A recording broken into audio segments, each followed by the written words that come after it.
Olá, pessoal. Bem, turma, hoje eu vou estar falando aqui com vocês sobre o neoclássico, tá? A arte neoclássica.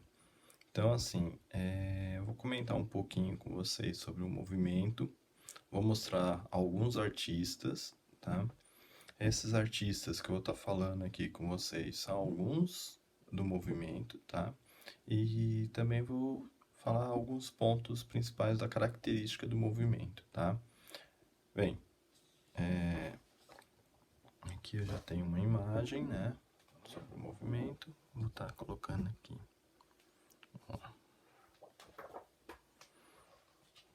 Essa obra aqui é a obra de um dos grandes artistas do neoclássico, tá? É o Ingres, Dominique Ingres. Ingres, ele tinha, assim, uma das características dele era sempre trabalhar muito bem o retrato, tá? Então, assim, e estudos de planejamento. Então, planejamento, né, o tecido, tá vendo? Pode ver que eles são bem estruturados, bem trabalhados. Ingres, ele recebia muitas encomendas de retratos, né? Esses retratos que ele recebia, muitas vezes, por ele ter um ateliê e receber diversas encomendas, o que que acontecia? Ele pegava, fazia o retrato das pessoas em uma técnica de utilização de placas de vidro. Então ele pegava a placa de vidro, colocava sobre um suporte e a pessoa posava para ele. Ele desenhava a pessoa, tá? Então ele desenhava o rosto da pessoa e depois ele vinha fazendo a pintura. Então a pessoa não ficava por muito tempo posando para ele, né? Então ele fazia um estudo a princípio, isso depois eu posso demonstrar para vocês.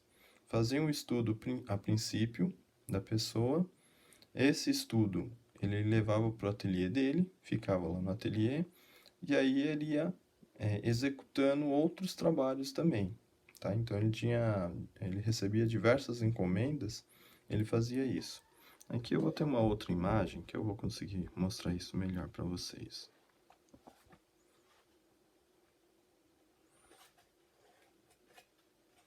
Aqui, ó. Bem, então ele pegava, fazia o retrato da pessoa e muitas vezes a roupa que a pessoa estava usando no quadro não era a roupa original que ela estava, tá? Então a pessoa pedia para faz com tal tipo de roupa, assim, assim, dava o exemplo para ele esboçava esses estudos e apresentava para a pessoa. A pessoa gostava, ele pegava, passava para os discípulos dele, os discípulos aí fazia também estudos de planejamento, tá?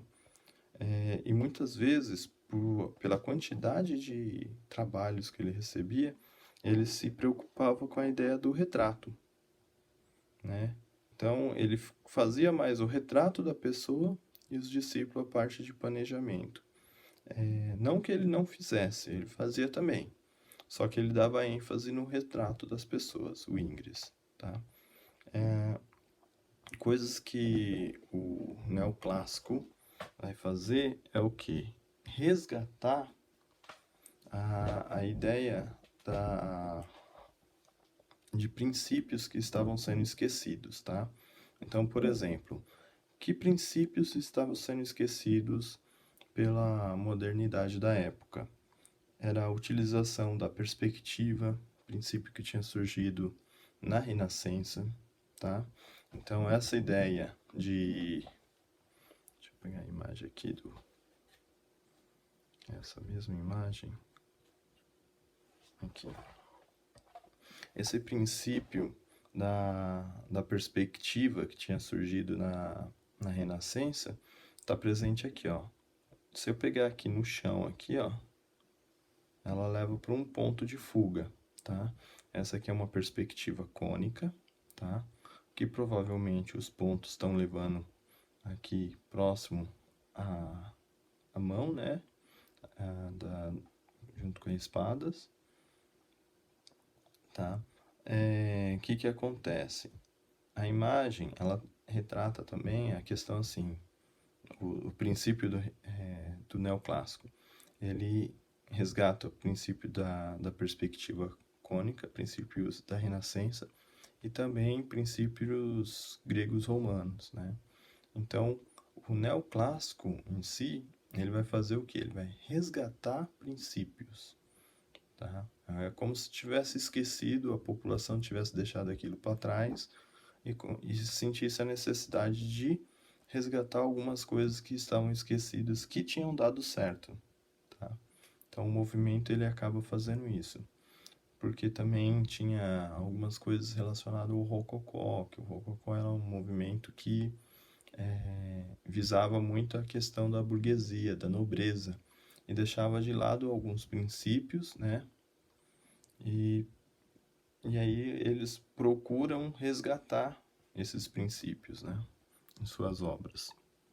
Bem, também tem o Canova, que ele é um dos grandes escultores, tá?